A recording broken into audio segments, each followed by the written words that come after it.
Hello everyone. So, yeah, we don't have much time. We just have only 1 hour to discuss some important topics. And I want to make sure that if your exam is in uh, October or November, make sure you're completing your GIT with good concepts because a lot of questions will be coming from the GIT, and that would be mostly on the good concepts. If you have good concepts, if you have good conceptual knowledge, then only you can tackle with them. If you're just memorizing the topics, right? If you don't know the approach, if you don't know the concepts but you know the approach for a particular disease in the GIT, then only you can answer the question in the exam. And let me make you understand that neurology is not important for your AMC MCQ examination, but yeah, it's very important when it comes for the MC clinical or pesky examination. Again, GIT high yield, very, very important for your MCQ examination because all the questions coming from the GIT would be the highest scoring questions. It would be either six or four scoring questions. So you have to know that every question from the GIT very high yield and very high scoring questions. Okay, so without wasting much time, let's discuss about this first important uh, topic. If anyone from you can tell me what is this case scenario which we are discussing, and it is our first important topic which we need to discuss. Anyone from the Sir, Sigmund Bourbon. is that sigmoid volumulus? Yes, exactly. This is the sigmoid volvulus. If you can see it over here on the chest X-ray, rather I will say that the abdominal X-ray, you can see that this is the coffee bean typical appearance of the sigmoid volvulus, right? Rather, if I will just make it more clear that such lesions are more importantly seen in those patients who are very elderly, right? Those cases, these sigmoid volvulus cases are more importantly seen in those who have who are very old. Okay, so that this should be in your mind now that whenever there's a case with an abdominal distension, okay, and the patient is elderly, make sure you are ruling out this sigmoid volvulus in those cases. Okay, so yeah, this is a case of sigmoid volvulus. Okay, we're now pretty sure that this is a case of sigmoid volvulus. And if you remember that in sigmoid volvulus, what happens? There is this colon, there is this intestine which twists around, okay, which twists around its mesentery, right? And if you remember, this mesentery, this mesentery, it also contains what blood supply to the colon or to the intestine, right? The mesentery also contains blood vessels which are responsible for the blood supply to the intestine. So therefore, if it twists around, if this intestine twists around its mesentery, what will happen is that the blood supply to the intestine will be decreased, right? And eventually the patient will have what? Necrosis. And when there is necrosis, the mucosal barrier of the intestine, it will be hampered, and eventually there will be what? Perforation, right? There will be perforation. Necrosis followed by gangrene, and then perforation. And this will be a very devastating condition for the patient. So therefore, before this happens, whenever there's a case of sigmoid volvulus, when it twists around its mesentery, of course the initial symptoms will be, doctor, you know, I have a severe constipation, right? I have an abdominal pain and abdominal distension, right? Abdominal distension. So they don't ask you this, okay, what are the symptoms? What they will ask you? They will ask you about the management part, which is very important for exam. Okay, so there will be an elderly patient with the pain and abdominal distension. Make sure you are ruling out the sigmoid volvulus. If they will give the if they will give the abdominal X-ray, indicating that there's a coffee bean appearance, and then they will ask you about what is the most appropriate next step or the next management, what is the most appropriate next management in these patients is none other than your what? Colonic decompression. Okay,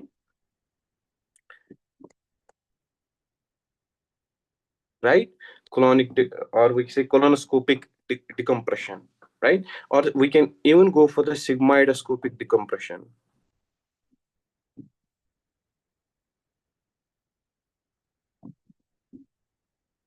So the important initial step in every patient of sigmoid volvulus is to go for the colonoscopic decompression or the sigmoidoscopic decompression. This is what you need to know. They don't ask you anything else. They just ask you this very simple task, that is colonoscopic decompression or the sigmoidoscopic decompression, which is done in a case of sigmoid volvulus. That's it.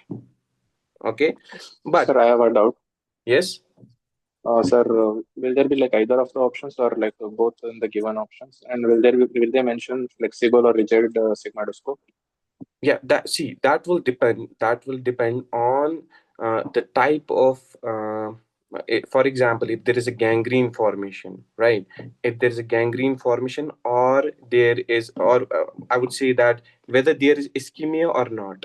Okay, whether there is ischemia or not, on that basis we will go for either rigid or the flexible. We will discuss that. Okay. And remember that before that, let me remind you that this sigmoidal volvulus in the initial phases will have abdominal distension, will have pain, but with that, you should remember that whenever you go for the physical examination and they mention, if they mention there that there is no local tenderness, there is no local tenderness, okay, there is no local tenderness or generalized tenderness. What does this mean? What does that mean? That there is no local tenderness or generalized tenderness with the patient having abdominal pain and abdominal distension with no local tenderness, no generalized tenderness, and the chest X-ray showing coffee bean appearance. What does that mean?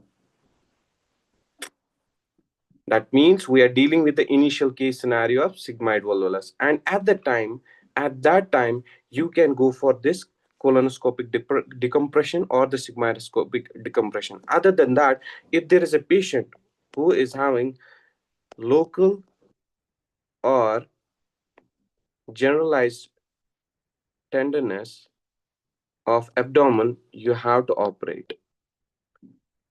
Okay, you have to go for the operation. And more importantly, it is your Hartmann's procedure, which is always and always done in such conditions.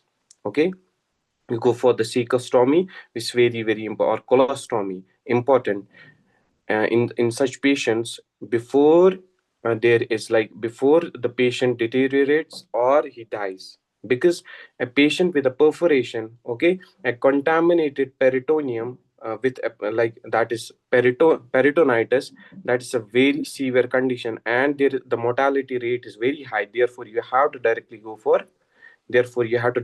for operation. Urgent Hartmann's procedure is done if there is local or the generalized tenderness. Okay, you need to know this, because sometimes they will give you that there is local and generalized tenderness. What you will do, and in the option there will be colonic decompression or sigmoidoscopic decompression. You don't have to choose this. Rather, you have to go for the urgent operation. Most importantly, cectostomy.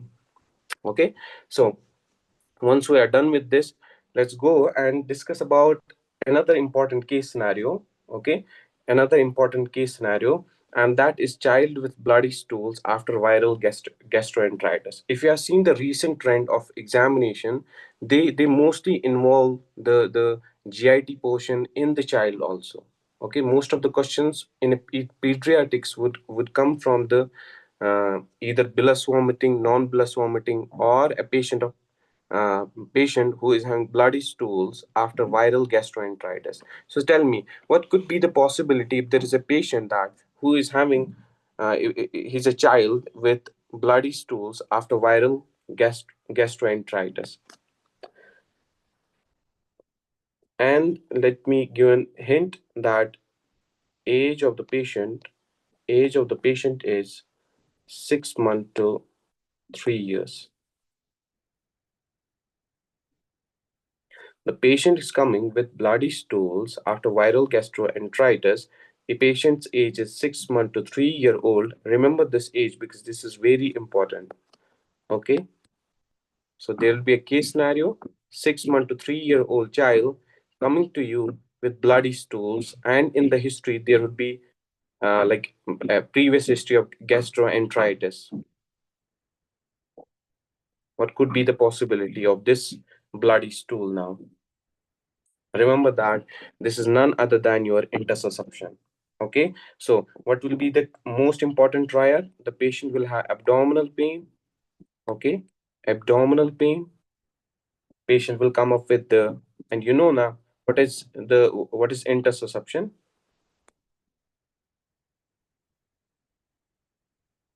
I will let me just remind you first about the triad. Abdominal pain. They will tell you that the patient is drawing the legs. He moves the legs up. Okay, plus there will be bloody stools, and this is basically a triad for intussusception. This is basically a triad of intussusception. And whenever you what is the reason that there is a patient with viral gastroenteritis and it is followed by the intussusception? The reason being is that if we can see over here, if for example this is the cecum, okay, this is the cecal part, this is the appendix, and this is the ileocecal valve, and this is the ileum, right? This is the ileum. You should remember that at the terminal part of the ileum we have Pierce patch. Okay, they are what? They are the lymphatics. And when there's a child in a child, when there is viral infection or any infection, okay, there is hypertrophy of these lymphatics. Okay, these lymphatics, they get hyper they get into the hypertrophy. There is hypertrophy of these lymphatics, and which acts as a lead point, and eventually there is telescoping of this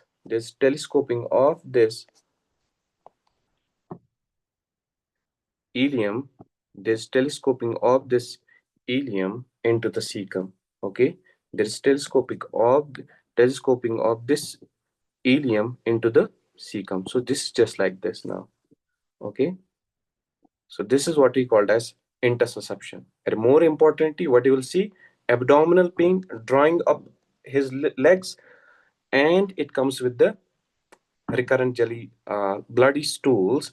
And now we are pretty sure that the patient has also a history of viral gastroenteritis, which acts as a lead point, resulting in the hypertrophy of the lymphatics, eventually resulting in intussusception.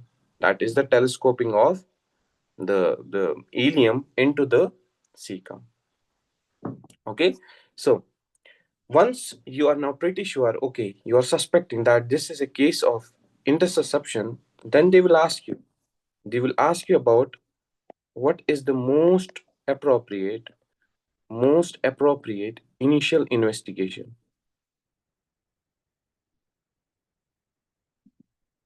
Most appropriate initial investigation. Can you tell me what is the most appropriate initial investigation? Ultrasound. Yeah, the most appropriate initial investigation is ultrasound. Okay, you go for the ultrasonography. That is what we do in a case of intussusception. This is what they will ask you. But there is a trick.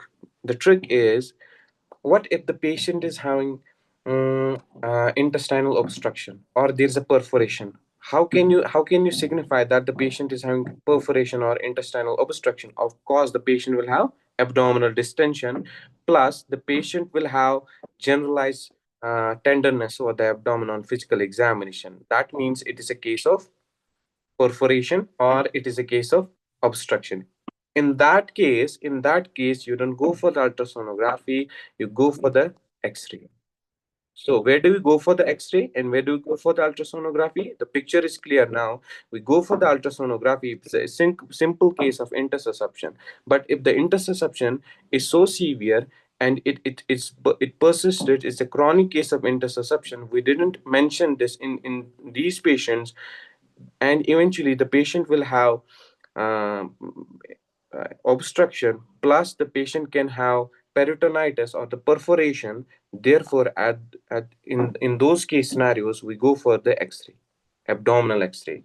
Any case scenario which comes up with the intestinal obstruction, we go for the X-ray rather than the ultrasonography. That is what you need to know, that where do we go for the X-ray? Obstruction, or you go for none other than perforation. Okay, so this is what you will do. Then uh, another important point or important topic, that is occlusive mesenteric ischemia.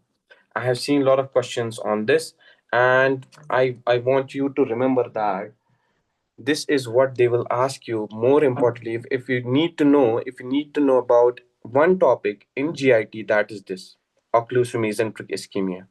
100% they will ask you in the exam. So let's start with this.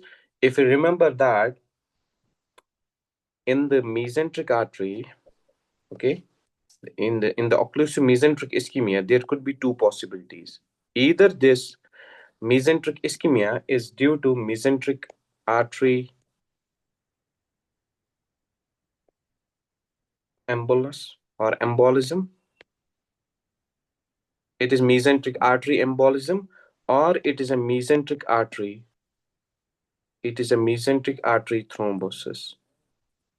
Okay, it is a mesenteric artery thrombosis.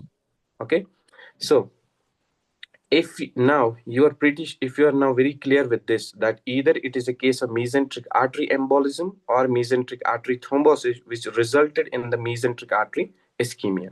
So if you can see over here, this is our mesenteric artery, right? Now either it can be occluded by the embolism or the embolus, or it could be occluded by the thrombus, right? Now tell me, in which cases you will see that it has been occluded by the embolus. What are the case scenarios where you will see that, where you can see that the patient has mesenteric ischemia, or there is occlusion of the mesenteric artery, and that is due to the embolus? What is a one typical? AFib. Yeah, Atrial fibrillation. that is atrial fibrillation. In atrial fibrillation, if you remember that, if this is the heart, okay, if this is the heart and this is your right atrium, this is the right ventricle, this is left atrium and left ventricle. In the atrial fibrillation, the ectopic foci is present in the left atrium, right? Left atrium. And this ectopic foci, which is present in the left atrium, has a tendency to generate its pulse, number one, to generate the conduction, number one.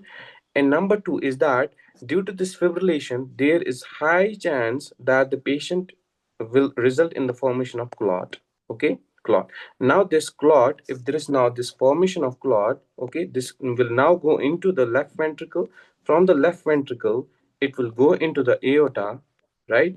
Into the aorta, and from the aorta, it can go through the carotid artery and then to the brain, resulting in ischemic stroke, or it can go down through the aorta, then to the descending aorta, then to the abdominal aorta.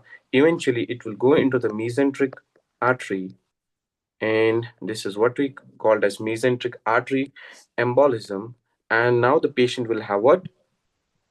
Mesenteric artery occlusion.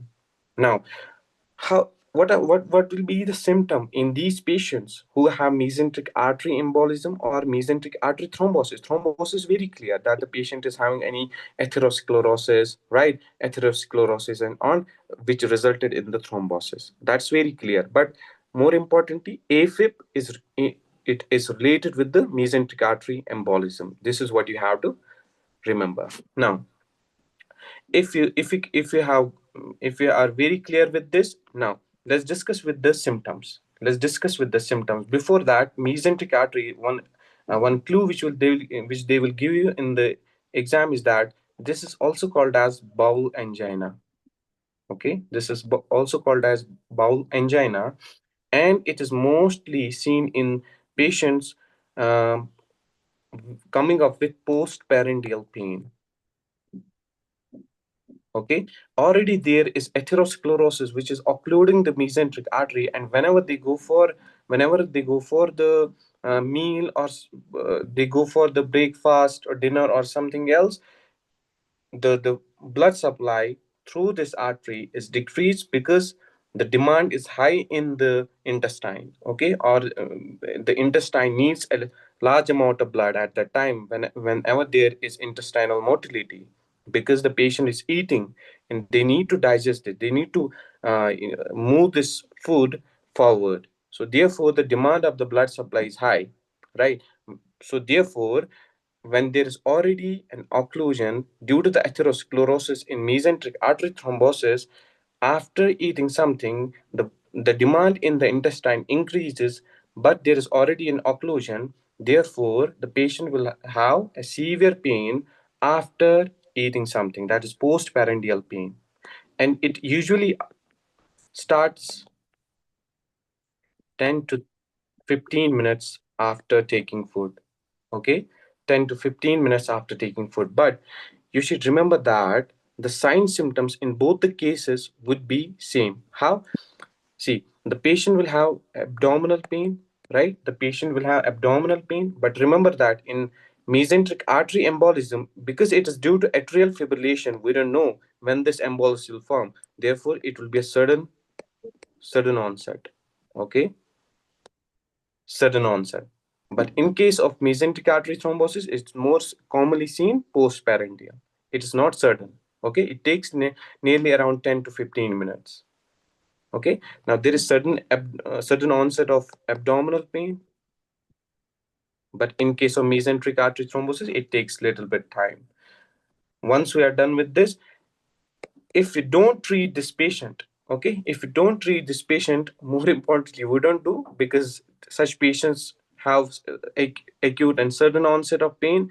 Therefore they rarely come to the hospital or come to the GP clinic for such case scenarios. Therefore there will be a sudden onset of abdominal pain.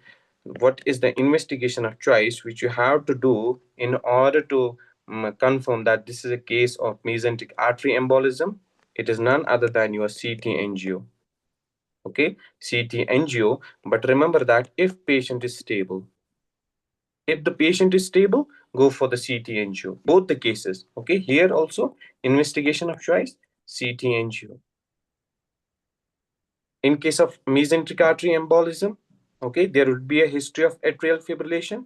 Investigation of choice, CT angio if stable. But if the patient is unstable, if the patient is unstable, okay, would you go for the CT angio? No. You will directly go for, if the patient is coming early, in 6 to 8 hours, you will directly go for the embolectomy. Okay.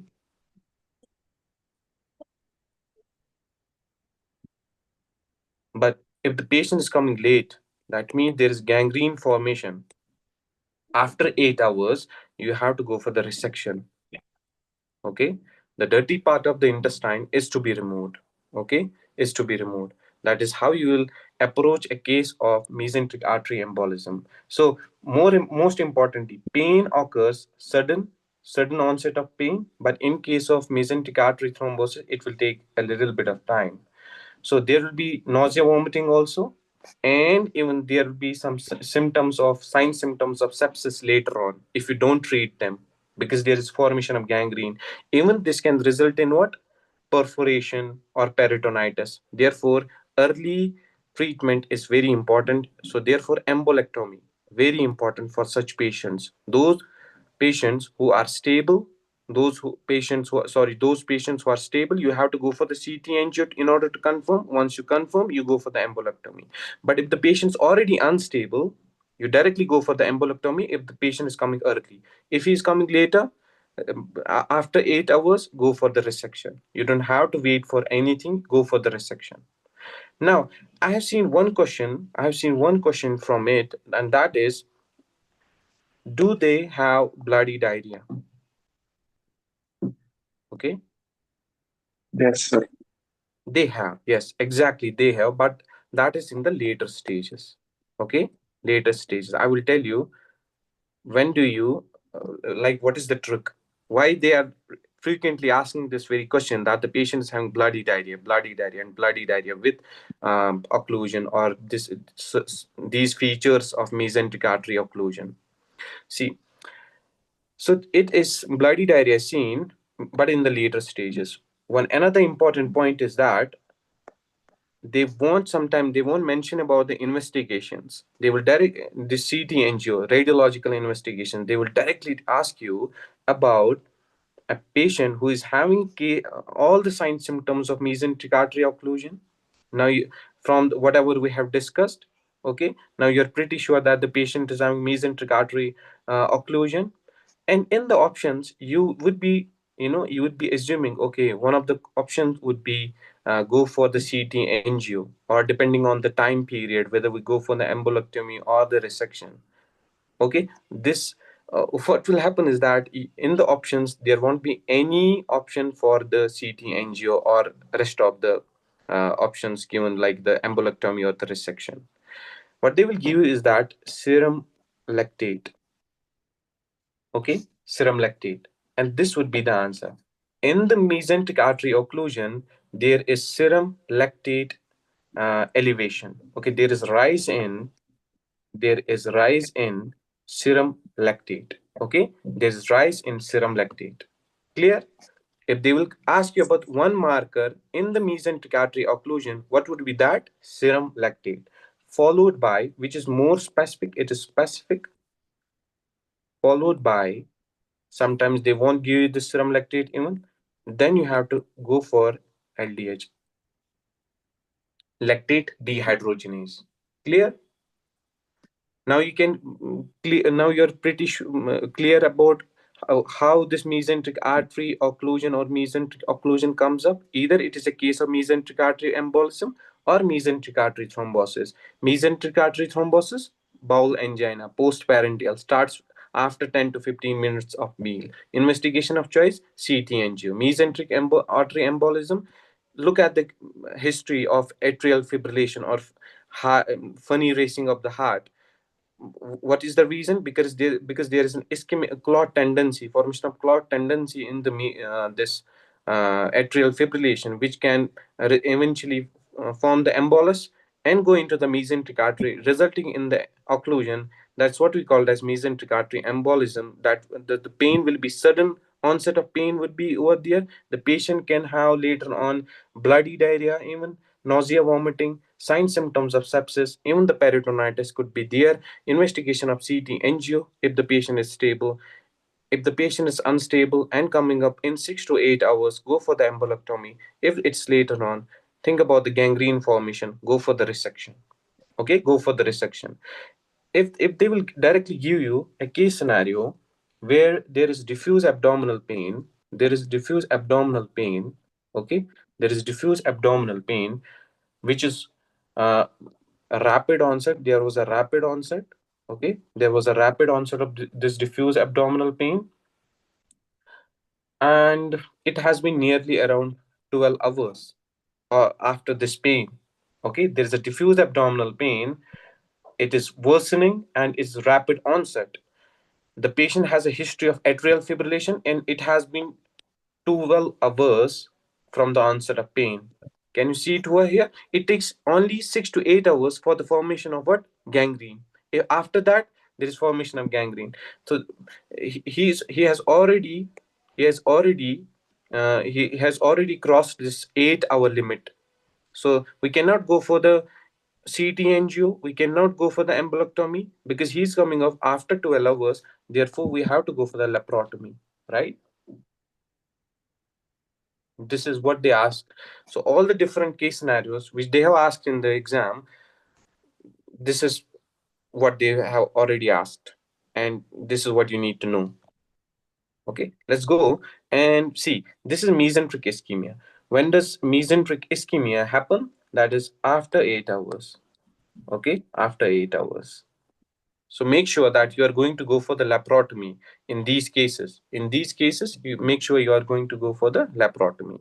So again, mesenteric artery embolism, most common cause of acute mesenteric ischemia in 50% of all the cases. Risk factors include atrial fibrillation, as already mentioned, MI, valvular heart disease, in arterial intervention involving the aorta. Most commonly, it involves the superior mesenteric artery. Then we have the acute mesenteric artery thrombosis, already mentioned. It could be due to the visceral atherosclerosis, arteritis, aortic aneurysm, or and aortic dissection, which can result in the mesenteric artery thrombosis. Non-occlusive mesenteric ischemia. It is mostly seen in 20% of the cases. Most commonly occurs in critically ill patient with low cardiac output. Okay, low cardiac output. That means those patients who have what we say is that heart failure, and risk factors include hypotension, right? Hypotension and the use of vasopressors, digitalis, ergotamines, or even the cocaine. Mesenteric venous thrombosis. Okay, mesenteric venous thrombosis. Remember that this is the mesenteric artery thrombosis, which is the mostly seen in a case of mesenteric artery occlusions. Okay, but rarely this mesenteric venous thrombosis can also result in mesenteric occlusions. Okay, so but it's very rare. You don't have to remember this. Okay, forget about this. Now, when I was talking about the bloody diarrhea, the reason being is that there is another case scenario of ischemic colitis. Okay, ischemic colitis.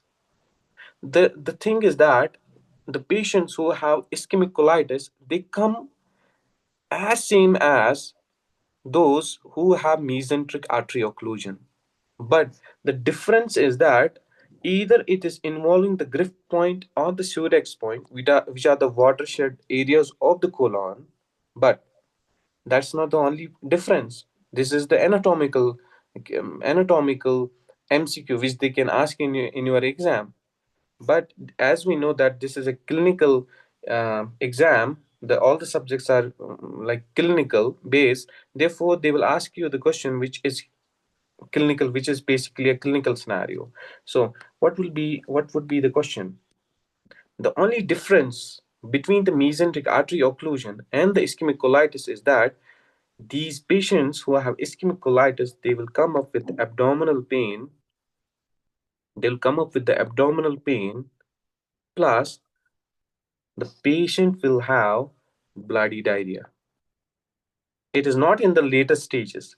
This bloody diarrhea is a more prominent, it is the important feature and most prominent feature of ischemic colitis.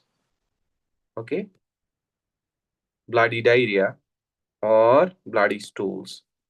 So now, if they ask you, the patient is having a sudden onset of abdominal pain followed by bloody diarrhea. That is a case of ischemic colitis rather than the mesenteric artery occlusion. But if they ask you that there is a patient who had an acute onset of abdominal pain, and after 6 to 8 hours there was a episode of bloody diarrhea or stool, then yeah, we can think about the mesenteric artery occlusion. But when it's an ischemic colitis, the onset of abdominal pain is eventually followed by the bloody diarrhea or stool. So it's the most prominent and the most important feature of ischemic colitis. This is the only way by which you can differentiate between a case of mesenteric artery occlusion or mesenteric ischemia or and the ischemic colitis. Okay, a colicky abdominal pain followed by bloody diarrhea or stool is a case of ischemic colitis. Sometimes they will tell you that we went for the radiological investigation. That is, investigation of choice would be CT scan. If you have to think about the most appropriate next step in the investigation part, so yeah, you have to go for the CT scan. Uh, so What will be the features of CT scan? The colonic wall, the colonic wall, it will be very thickened. This is the first thing which you will notice. The patient will have pneumatosis intestinalis. That is, the air will accumulate in the walls of the colon. Okay. If, for example, this is the colon, okay, this is the colon, you may see that there is presence of air bubbles in the colon. That is what we call as pneumatosis intestinalis. Okay, pneumatosis intestinalis. So you can see even. So I have already written pneumatosis intestinalis. Okay, pneumatosis intestinalis. But sometimes, if there is a patient who don't want to go for the CT scan, or you went for the CT scan and that is inconclusive. If it is inconclusive, what you will do is that you will go for colonoscopy plus biopsy. Okay, you would go for the colonoscopy and take the biopsy because you want to rule out not only the ischemic colitis, but you also you want to see whether the patient is having any gangrene formation or there is a necrotic lesion which is present in this case scenario. Okay, in this patient. So yeah, colonoscopy and biopsy. When do we go for the colonoscopy and biopsy? If the CT scan in a suspected case of ischemic colitis is inconclusive. None. And what about the lactate levels? Yes, lactate levels are also increased in this. Okay, because it is due to what widespread ischemia which has happened, which resulted in this increased lactate levels.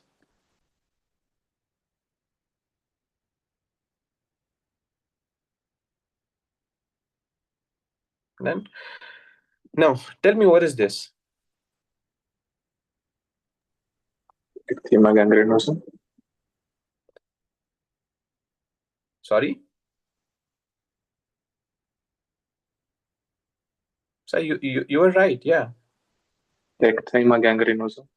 Yeah, it's pyoderma Gangrenous. gangrenosum. Just tell me, if you have seen a patient with a pyoderma gangrenosum, can you just tell me whether it's more important seen in the ulcerative colitis or the Crohn's disease? It's mostly seen in the ulcerative colitis rather than the Crohn's disease. But there are some guidelines which say that it is the incidence of pyoderma gangrenosum is equal in both ulcerative colitis and the Crohn's disease. Now, what is this? It is a buccal mucosa which you are seeing over here. These small lesions, these are aphthous ulcers. Okay, and aphthous ulcer, okay, aphthous ulcer, there's a patient who is having Crohn's disease. Okay, the initial symptom will start from the aphthous ulcer. The initial symptom will start from the aphthous ulcer. So those patients who have Crohn's disease, okay, the initial symptoms will start from the aphthous ulcer. And pyoderma gangrenosum, ulcerative colitis. Once we are done with this, um, let me show you the features of ulcerative colitis and the Crohn's disease.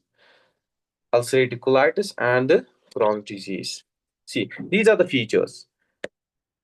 In the ulcerative colitis, there is continuous inflammation.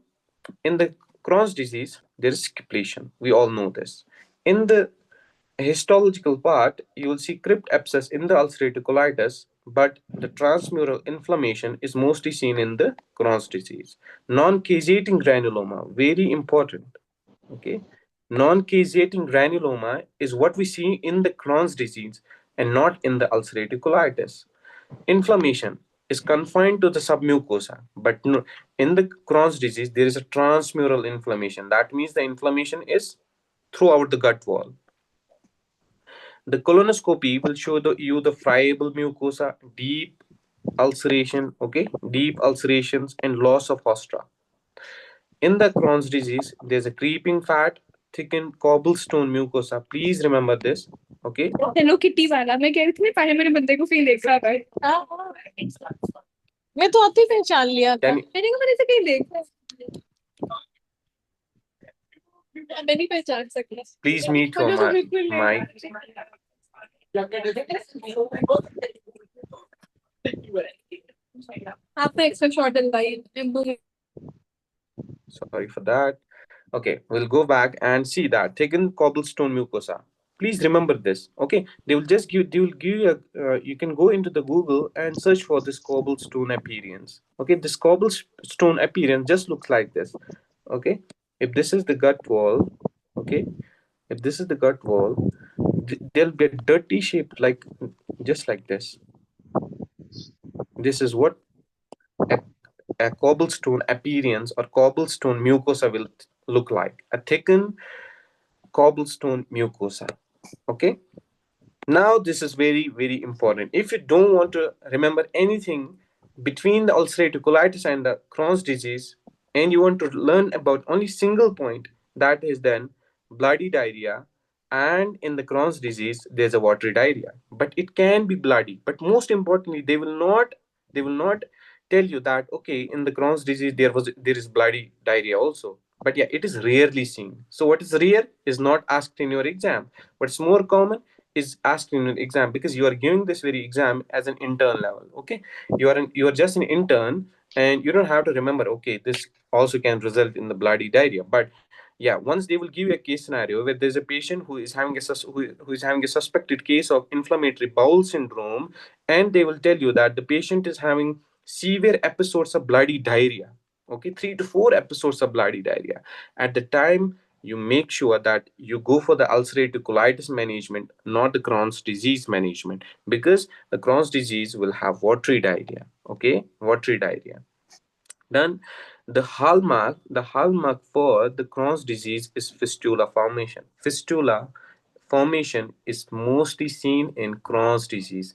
There will be a patient who is coming to you and telling you, doctor, or their parents will come to you that saying that, doctor, this lad, he is my son, and I don't know, from last 10 to 15 days he is having very smelly trousers, or he's feeling very like he seems to be very dirty. He seems to be, the odor of this patient or this my son is very bad. The reason being is there is fistula formation. Okay, if for example, if this is the if this is the colon, okay, if this is the colon, and this is the rectum, and this is the sigmoid. So what will happen is that there is formation of, and you can just imagine that this is the skin. What happens is that there is formation of these fistulae from the rectum or from the sigmoid, and it is opening of what? It is opening in the near the skin, right? And whatever the fecolith is present over here, that can escape from the gut, from the colon, and spill over the skin. And that is the reason these patients have very bad odor. Okay, that is the reason. So this is a hallmark for what? Crohn's disease. Toxic megacolon. Toxic megacolon is most important seen in ulcerative colitis. Ulcerative colitis. Okay, remember that ulcerative colitis is having toxic megacolon. Fistula is the hallmark for Crohn's disease. And the associated conditions in the ulcerative colitis is primary sclerosing cholangitis, and in the Crohn's disease there is formation of nephrolithiasis. Okay, and associated conditions. Previously, we were thinking that the Crohn's disease have more chances or more incidence of colorectal cancer, but nowadays we know that colorectal carcinoma, the incidence of colorectal cancer is equal in both ulcerative colitis and the Crohn's disease. Now, once you are done with the features of ulcerative colitis and the Crohn's disease, what they will ask you is that I will just make a simple, I will just share this PDF with all of you guys, but I just want to mention about one important point, that is what they have seen, what I have seen in the exams is that patient with acute severe ulcerative colitis. Okay, tell me, anyone from you, if the patient is having acute severe ulcerative colitis, what is the first line treatment? Is it infliximab, or you go for the any biological therapy, or Steroids. you go for the steroids? See, this is what you need to remember, that the first line management for ulcerative colitis in acute severe ulcerative colitis is IV corticosteroids. It is hydrocortisone. Okay, hydrocortisone. Make sure you mark this in your exam. Don't go for any infliximab, adalimumab, or something else. Go for the hydrocortisone if you're suspecting that it's a case of severe ulcerative colitis. But we don't know what is the criteria for the severe ulcerative colitis. The thing is that those patients who have severe ulcerative colitis, they will come up with frequent bloody stools. Okay, frequent bloody stools. Patient will have fever also, and the increased inflammatory markers like C-reactive protein. Okay, procalcitonin will be increased, or ESR would be increased. Procalcitonin or calprotectin.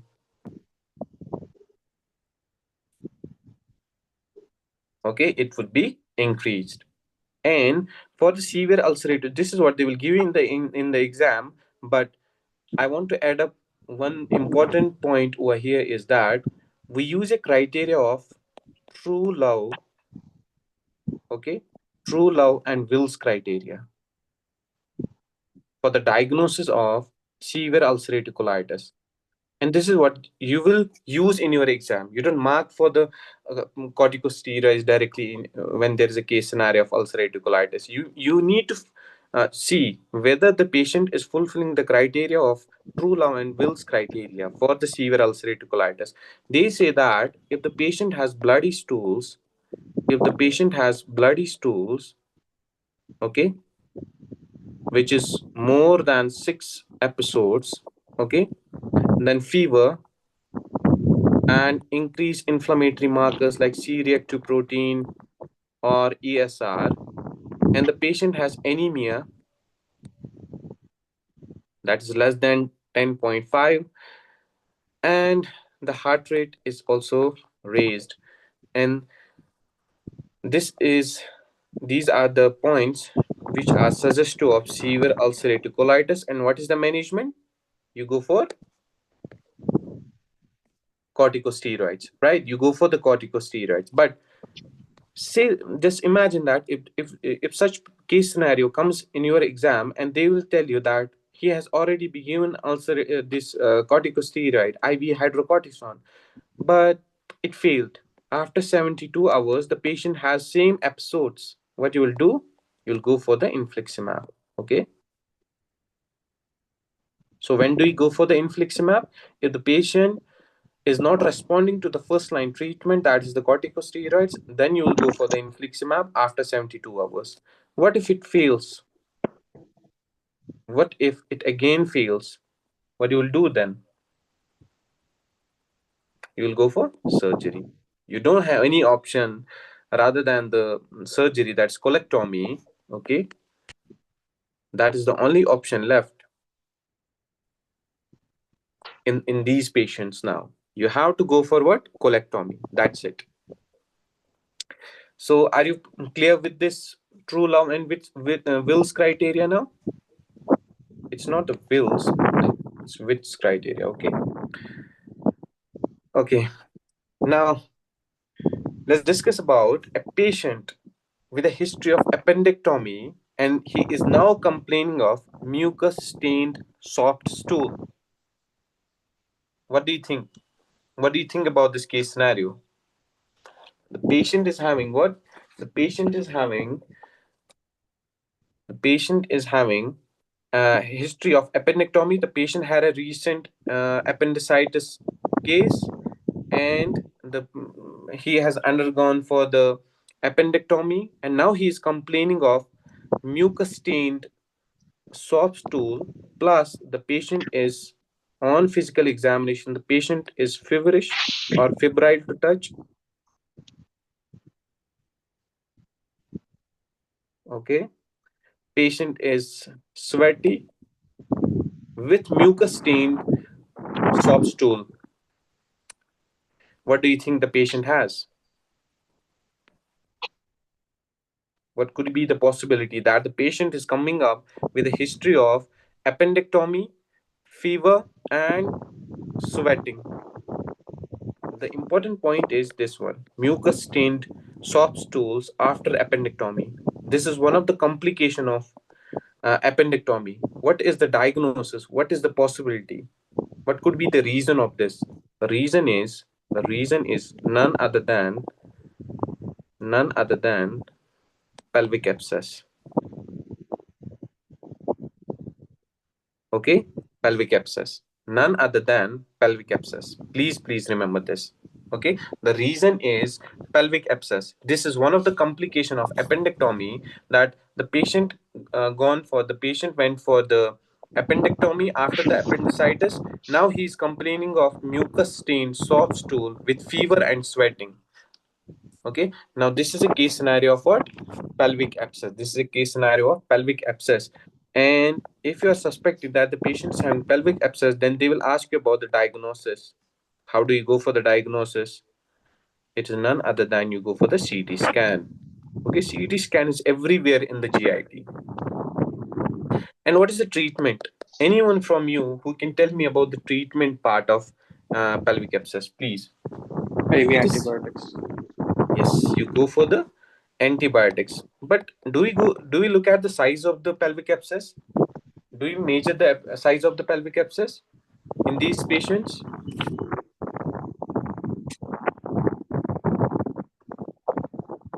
Yes, you are like you are very good in your concepts that we can go for the antibiotics, but before that, you should know that the size of the pelvic abscess is very important to look at in the CT scan. Okay, if the size of look at the size of abscess, they will mention you this in the exam. If the size of the abscess is, sorry, please can you mute your mic? I guess you are watching my lecture like Samsung. Okay, sorry.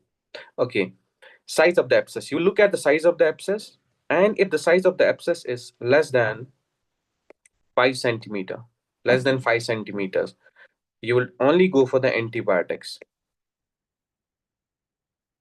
Okay, you will go for the antibiotics only. If the patient has a size of abscess, this pelvic abscess, and the size of this is only less than 5 centimeters, you go for the antibiotics with the usage of metronidazole and all. You have to include the anaerobic bacteria also, so you have to include the metronidazole.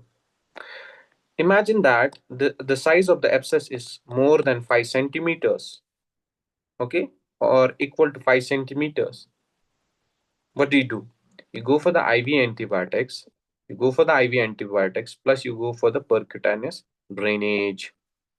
You have to drain this now because the size of the abscess is very big. Okay, the size of the abscess is very big. You know, whatever I had discussed in a management part, the same management approach is used in a patient who has diverticulitis. Do you remember that those patients who have diverticulosis? Okay, what is diverticulosis? There's abnormal dilation of the wall of the intestine, right? And if you see, if this is the dilation of the intestine, okay, this is what we called as diverticulosis. Okay, diverticulosis. And what happens is that if there's impaction of fecalith. Okay, in these small dilations, what will happen is that there is induction of inflammation. Okay, inflammation. And once there is inflammation, this diverticulosis with the inflammation is what we call as diverticulitis. Diverticulitis. Remember that diverticulosis is most commonly seen in the right side, that is the near the cecum part, but the diverticulitis is most commonly or most prone site for the diverticulitis is the left part of the colon. So remember that both the case scenarios in the diverticulosis and the diverticulitis would be different. If there is a patient with diverticulosis, the sign symptoms would be more common in the right side. Okay, the patient will have a severe bloody stools. Okay, bloody stools with right side pain. Please think about the diverticulosis. You don't have to remember each and every point. Okay, we got the information, we got the concept of what is diverticulosis, we got the concept of what is diverticulitis. Okay, now talking about the symptom, diverticulosis mostly seen in the right side. Okay, near the cecal part. So the sign symptoms will be the right side, from the right side. What will be the other feature? Other feature will be bloody stools. Okay, bloody stools, severe bloody stools. Patient will be elderly. Okay, think about the diverticulosis, but the patient is having left iliac fossa pain. Okay, left iliac fossa pain. Think about what? Diverticulitis. Left iliac fossa pain with bloody stool. Think about the diverticulitis. Plus there could be a local tenderness also, because after the inflammation, diverticulitis. Okay, diverticulitis, there is possibility of perforation also. Initially there would be local tenderness. If it is followed by the generalized tenderness, go for the laparotomy. Okay, see, this diverticulitis initially it can also result in what? Pelvic abscess. If you remember, the Hinchey's classification, I don't have time to discuss about the Hinchey's classification. If you read the Hinchey's classification, from 3 to 4 there is pelvic abscess formation. Do you remember that? Hinchey's classification is used in the diverticulitis. Basically, it is the staging of diverticulitis. 1, 2, 3, 4. 3 and 4, there will be, in the 3, there would be pelvic abscess formation, and 4 is the perforation. So, in the third stage of the diverticulitis, based on the Hinchey's classification, in the third stage, there would be pelvic abscess, and that pelvic abscess is exactly managed as this one. Look at the size, go for the CT scan, look at the size. Less than 5 centimeters, go for the antibiotics.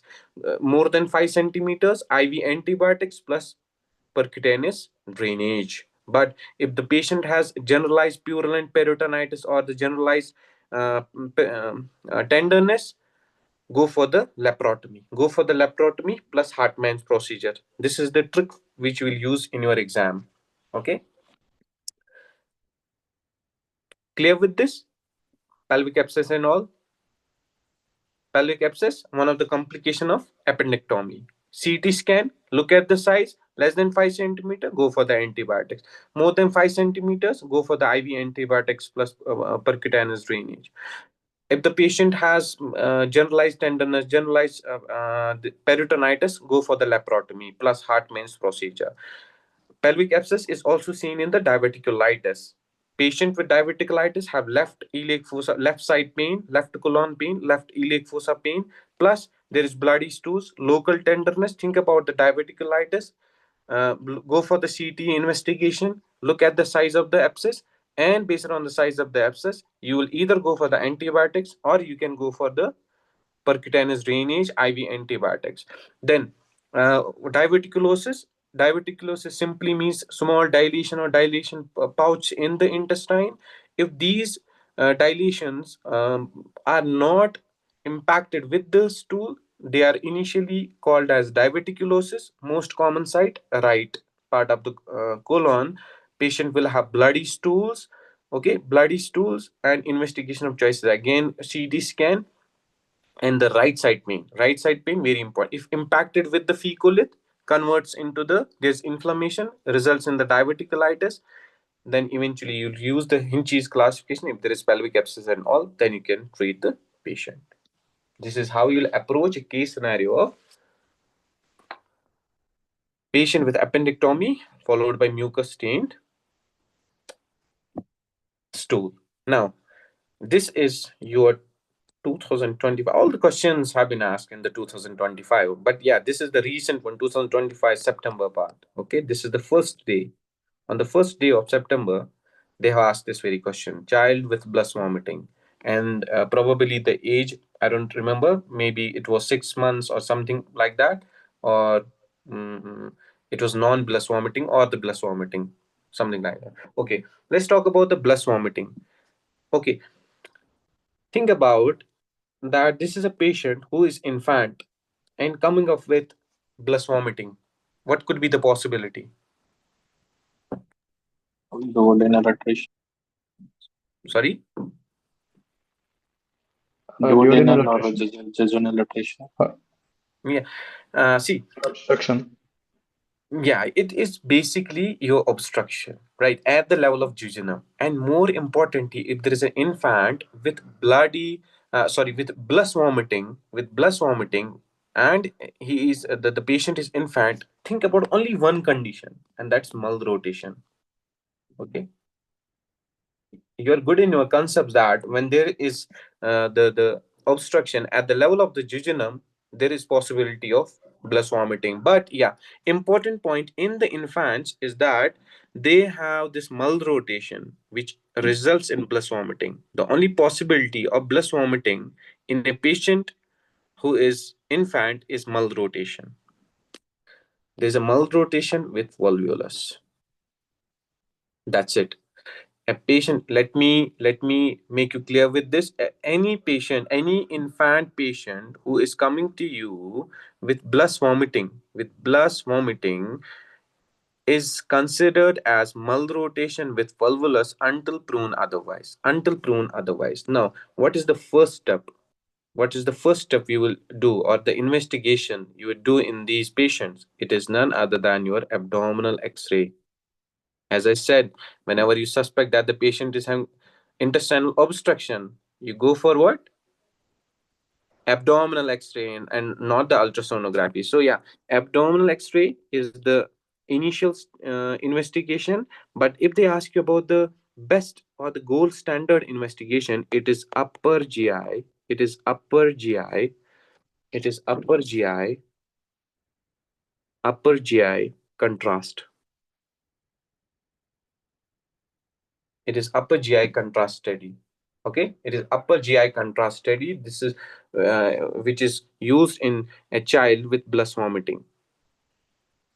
Clear with this? Any patient who is infant coming up with the blast vomiting, think about the malrotation with the volvulus. And once you are clear with that, and if they ask you about the investigation, initial investigation, abdominal X-ray. Best investigation, or the most appropriate means definitive, most appropriate next step means the initial step. So most appropriate step would be upper GI contrast study, or the best study would be upper GI contrast study, or the definitive investigation would be upper GI contrast study, which is a gold standard investigation for suspected case of malrotation. And once you are uh, confirmed that the patient has blast vomiting and coming up with and you went for the upper GI contrast, and now you're pretty sure that the patient is having malrotation, what you will do next, you will go for urgent surgical intervention. Okay, it is urgent surgical intervention is required for malrotation with volvulus to prevent what? Bowel ischemia, of course. Okay, this is how you will approach in a case of a child with blast vomiting. Done. Do you need to uh, do you need to remember anything else from this? Never. Never ever go for anything else except only these important points. If you'll start reading each and every point, okay, it will take years to just make sure that okay, you are now prepared, well prepared for this exam. You just need to remember only few points, okay, few important points. Again, whenever I discuss about any topic, I always try to focus on the investigations and the management part. Okay, the sign the uh, getting towards the diagnosis is the easiest part in the AMC, but when they ask you about the investigations and the management, this is where we lack. And you don't have to remember each and every point about the investigation and the management. This is the only thing which you have to remember. Okay, go for your q banks or the recall questions. You will see that how useful this approach would be. Okay, at the top write the case. Okay, what is the case which is coming up in the exams?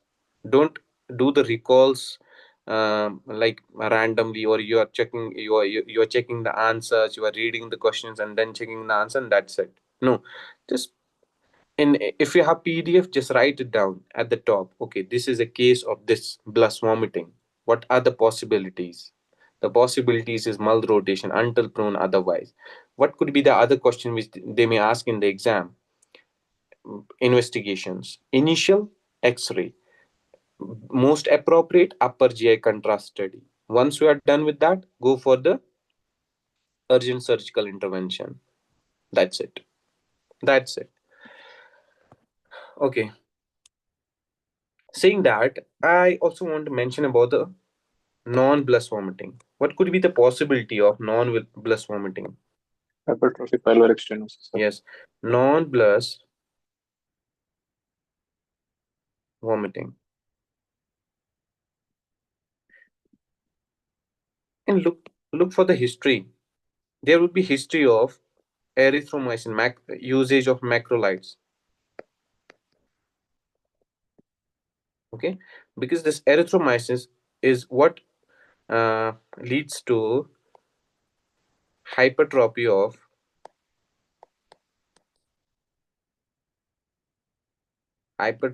pylorus. Okay, hypertrophy of pylorus. And once you are sure that okay, the patient had a history, is having a history of erythromycin usage during the pregnancy, now the patient is coming with the non-blast vomiting, think about hypertrophic pyloric stenosis.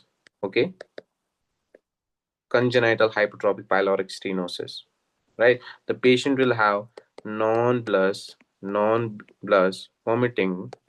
Okay, and just imagine, just think about, the patient is having non-blast vomiting. What is the most important part in this case scenario would be they will include some other points also. They will tell you that the patient has metabolic alkalosis. They will not tell you directly that the patient is having metabolic alkalosis. They will give the investigations where they will talk about the pH. The pH is uh, more than 7.45. Okay, and they will tell you that in the electrolytes the patient has hypokalemia, right? The patient has hypokalemia with the metabolic alkalosis. What is the reason? See, the reason is, if this is the, stomach, and in the pyloric stenosis the patient has the hypertrophy is present over here, single bubble sign, right? So the patient has hypertrophy over here, and whatever the acid present in the stomach is coming out. Okay, so what is the thing which is the patient is losing? It is the protons. Okay, so we know that protons are responsible for what? Balancing the acidic nature in the body. Okay, from the uh, alkaline nature. So bicarbonates are responsible for the alkaline nature and the protons are responsible for the acidic nature. So there is a balance, but here the patient is losing this proton, what will be the what will happen in the blood? Now the pH will increase because the bicarbs are now raised. Like now the proportion, now the balance between the HCl, this is what will happen. Normally the balance is just like this. Okay, protons and the bicarbonates, right? But what will happen in these patients is that the patients are losing protons. Now the bicarbonate will be raised. So once the bicarbonate is raised, the patient will have metabolic alkalosis. With that, the patient is losing a lot of water, right? So what will happen is that the patient will have what? Hypotension, right? Once the patient is having hypotension, what will happen is that this will this will stimulate what? This will activate none other than your renin angiotensin aldosterone system, right? So juxtaglomerular apparatus will be activated, which will release none other than your renin, right? Renin will go into what? It will go into the liver and it will convert the angiotensinogen into angiotensin 1, right? So it will be angiotensin 1. And now this angiotensin 1, it will go towards the lungs, and with the help of angiotensin converting enzyme, this angiotensin 1 is converted into angiotensin 2, and angiotensin 2 is responsible for the vasoconstriction. It will go towards the hypothalamus and regulate the regulatory area. Okay, so and the patient will drink more, the thirst will increase. With that, it will go to the adrenal gland, and we know that adrenal gland has three parts: G, F, and R, that is zona glomerulosa, fasciculata, and reticularis. And from the zona glomerulosa, there is release of what? Aldosterone. And this aldosterone will go, and it will go into the collecting tubules or the collecting duct of the nephron. Okay, if this is the these are the cells of the collecting ducts, it will go, the receptor of this aldosterone is present over here.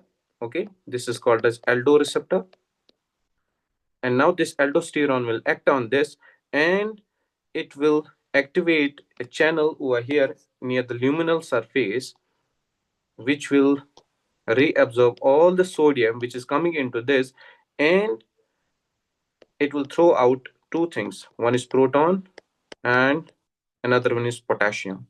So this is where, and this potassium will come into the urine, sodium will go into the blood to raise the blood pressure, right?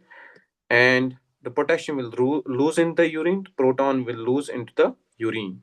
So this is how this potassium is lost in these patients who have congenital hypertrophic pyloric stenosis. Okay, so this how this potassium is lost. Even the proton, the patient will have the proton is also lost, okay, in the urine.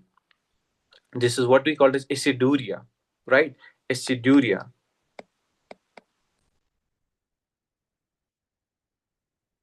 right? The patient will have what? The patient will have hypochloremic, okay, hypochloremic aciduria now, because this the patient will have metabolic alkalosis with hypochloremic aciduria, loosening the protons. Even the hypokalemia is also over there. Why we are mentioning, why we are discussing about the potassium, the loosening of potassium? You know that whenever we discuss about the QT interval, right? QT interval is it is inversely proportional to potassium and calcium. Okay, and if potassium in these patients is decreased, what will happen to the QT? It will increase, right? It will increase. So that means the patient will have QT prolongation. Eventually, this is what? Arrhythmia. And these patients can die. Therefore, we have to mention the potassium levels in these patients. Okay, we have to mention, we have to use the, we have to go for the electrolyte balancing. We have to use the potassium chloride, right? So this is how this hypokalemia and the this aciduria happens in a patient who has congenital hypertrophic pyloric stenosis. What would be the important point in the, or the important clue in the stem? Usage of erythromycin, right? Usage of erythromycin. This is what you, they will ask you. And now tell me, tell me about the investigation. Ultrasonography, right? We'll go for the ultrasonography, where we will see the thickened pyloric, there will be pyloric thickness, right? 3 to 4 mm, 3 to 4 mm, right? uh, this is thickened. um, in the hypertrophic pyloric stenosis, the patient will have the non-blast vomiting with the hypokalemia and all. What else will you do? You'll go for the treatment now, management part. This is the investigation. You'll go for the management. You'll use the IV fluids and all. You will mention about the potassium. Okay, you will mention about the potassium. With that, the definitive management will be pyloromyotomy. Okay, pyloromyotomy. Done. Clear with this? How this hypokalemia happens in a patient of congenital hypertrophic pyloric stenosis? What is the investigation? What we have to do initially? We have to go for the IV fluids, then potassium, and then the pyloromyotomy. Done with this? If it's clear, now we will be discussing about a simple case of acute cholangitis, because this is asked in your exam. So yeah, acute cholangitis. Acute cholangitis. I will discuss about this acute cholangitis tomorrow, but just talking, I just want to mention about the regular triad, which is used in the acute cholangitis. That is that the patient will have jaundice, okay, jaundice, abdominal pain. With that, the patient will have fever. Okay, if we are seeing that the patient is having these three classical features, and then they ask you about the next investigation, tell me, do we go for the MRCP? Do we go for the MRCP or ERCP? ERCP, sir, both diagnostic and therapeutic. Exactly. We go for the ERCP. In a case who has acute cholangitis, never ever go for the MRCP. If the patient has acute cholangitis, there is a criteria, right? We'll discuss about that tomorrow. If the patient is having bilirubin of more than 4, if the patient is having acute cholangitis, then we don't go for the MRCP, we directly go for the ERCP. Even if it is the most appropriate next step, most appropriate initial step, whatever it is, go for the ERCP directly in a case of acute cholangitis. Done. Now, before that, uh, before finishing this very session, I want to mention about a simple topic, and that is your what we called as zero obstruction. Okay, zero obstruction. You know what is the reason for zero obstruction? Any patient, I, whenever I was reading about the zero obstruction while I was doing my undergraduation, I was always getting confused. What is the difference between zero obstruction? What is the difference between Olgius syndrome and all? I was always getting confused between this.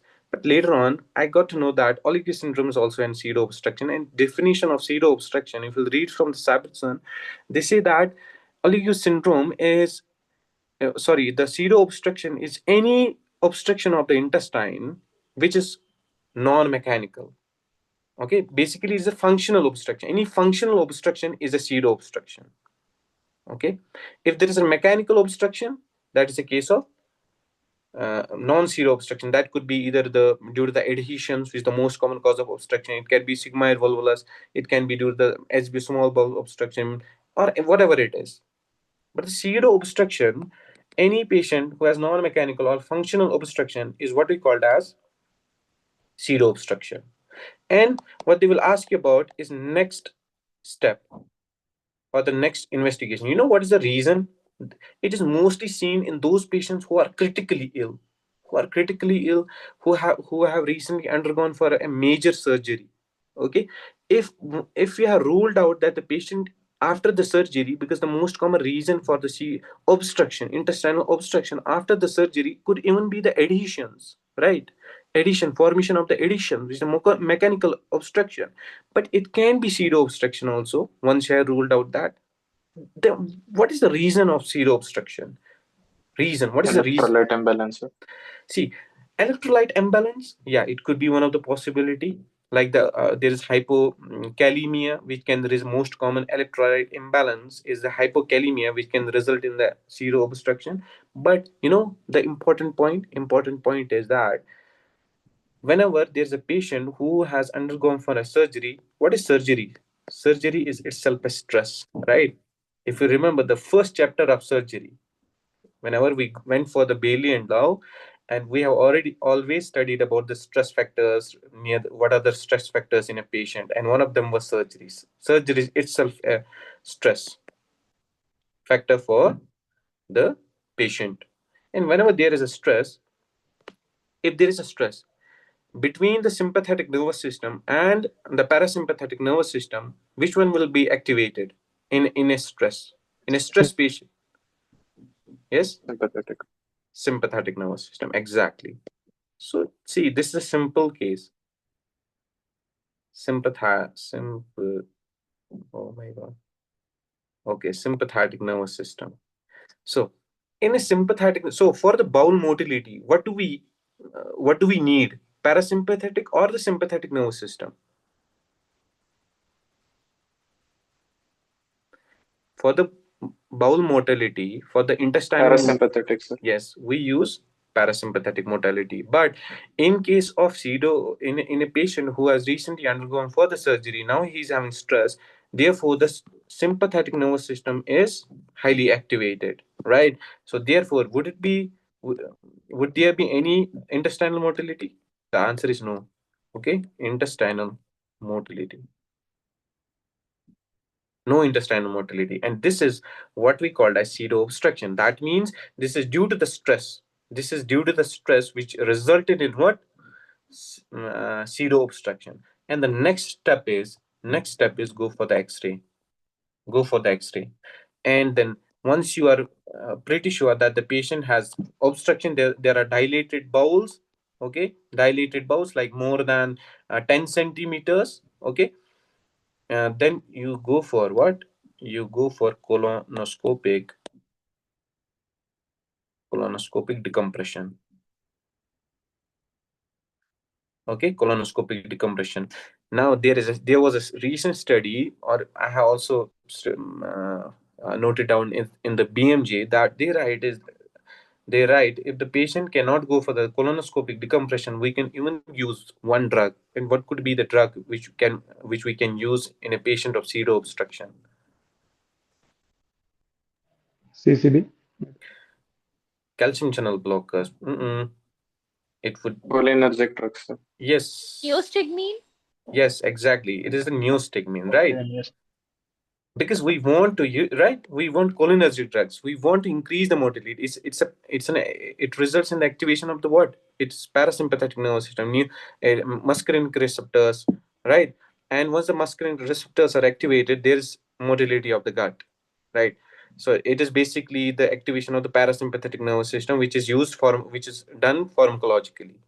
Yes, without atropine. Exactly, without atropine. So it is neostigmine, which we use in a patient who has pseudo obstruction if we cannot go for the colonoscopic decompression.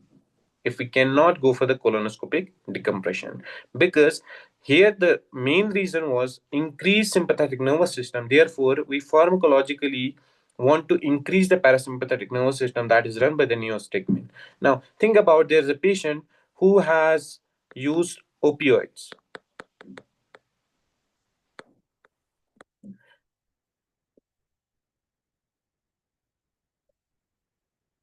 Think about a patient who has used a lot of opioids, right?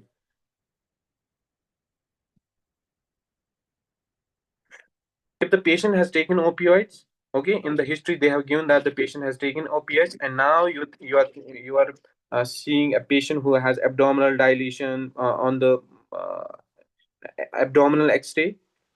What will you use after the colonoscopic decompression? Naloxone, Opioid right? reversal, Yeah, we naloxone. have. Yes, you go for the naloxone.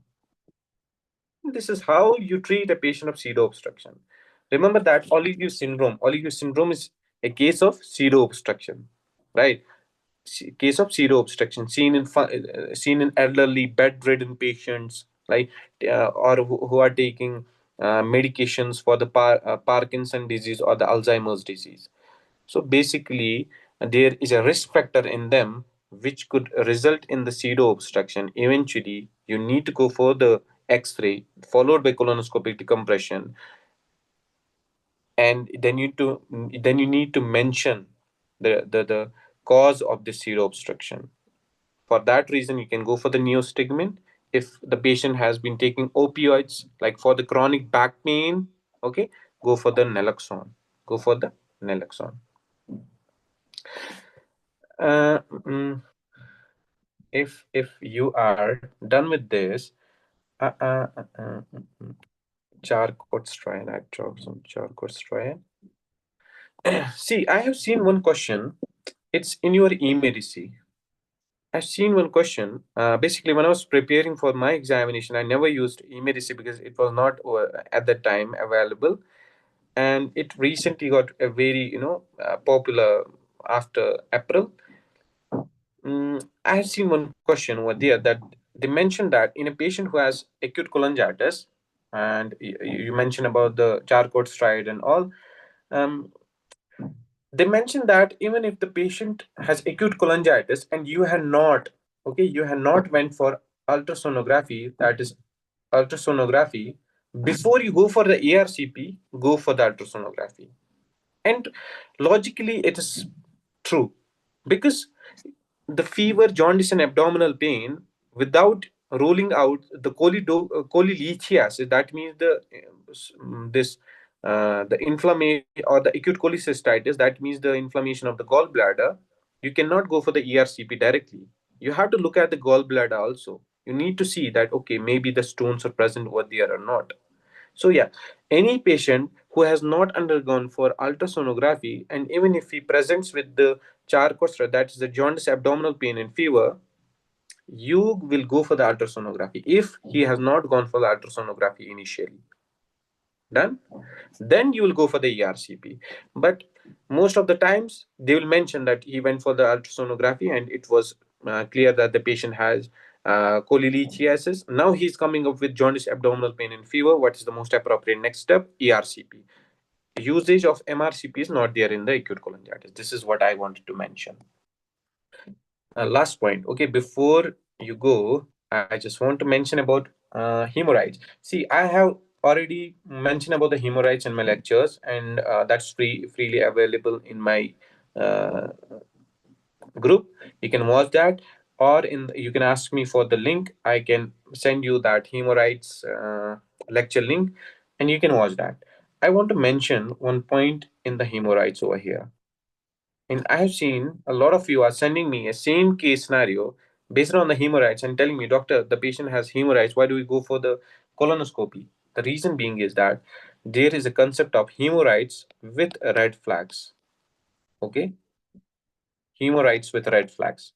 The concept is that any patient, any patient who is coming up with rectal bleeding, let it be flush and pan appearance. Like we say that the patient who has hemorrhoids, there is a flush on pan kind of appearance on the stools. Like there is a fresh blood which covers the stools after defecation. So let it be a case of rectal bleeding. Okay, rectal bleeding. Of course, the patient of hemorrhoids, if the patient is having hemorrhoids, he may definitely come up with the rectal bleeding. No problem in that, right? But any patient who is coming with the rectal bleeding is considered to be is considered to be colorectal carcinoma regardless of age. It is what we called as good practice. It is what we called as good practice. Okay, good practice says that if any patient, as a GP, when we'll start preparing for the pesky examination, okay, there is a case scenario. There's a book for the hemorrhoids. There's a chapter for the hemorrhoids where you will see that they have written over there in a green box that the patient who has rectal bleeding is considered to be colorectal carcinoma regardless of age. So, if you are thinking about that the patient is having rectal bleeding, and now you know, regardless of age, we have to think about the colorectal carcinoma. So, 100% we have to go for colonoscopy, right? To rule out what? Colorectal carcinoma. We'll discuss about the colorectal carcinoma tomorrow. This is the tomorrow's class will be very important. If you don't have any, if you don't have good concepts for the colorectal carcinoma, how do we approach in a case of colorectal carcinoma? Okay, where do you use the stent? Where do we go for the Hartmann's procedure? Where do we go for the cecostomy? Where do we go for the right or left hemicolectomy? We'll discuss about that. But before that, see, hemorrhoids, rectal bleeding is considered to be colorectal carcinoma. Regardless of age, go for the colonoscopy. More importantly, they will mention about the iron deficiency anemia. If the patient has iron deficiency anemia with hemorrhoids, think about the colorectal carcinoma, go for the colonoscopy. Okay, go for the colonoscopy. This is what you need to know when there is a patient with hemorrhoids and red flags. This is what you have to remember. And this is all for today. And just give me a second. I just want to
So yeah, I was looking for if there's anything which we need to discuss today. Yeah, we are short of time, and tomorrow hopefully we'll discuss about rest of the important topics. Don't miss them. We'll be discussing continuously for 3 days some important topics. If you want to, if you want me to discuss about the Bartholin cyst, if you are not, if you get confused about that, please let me know.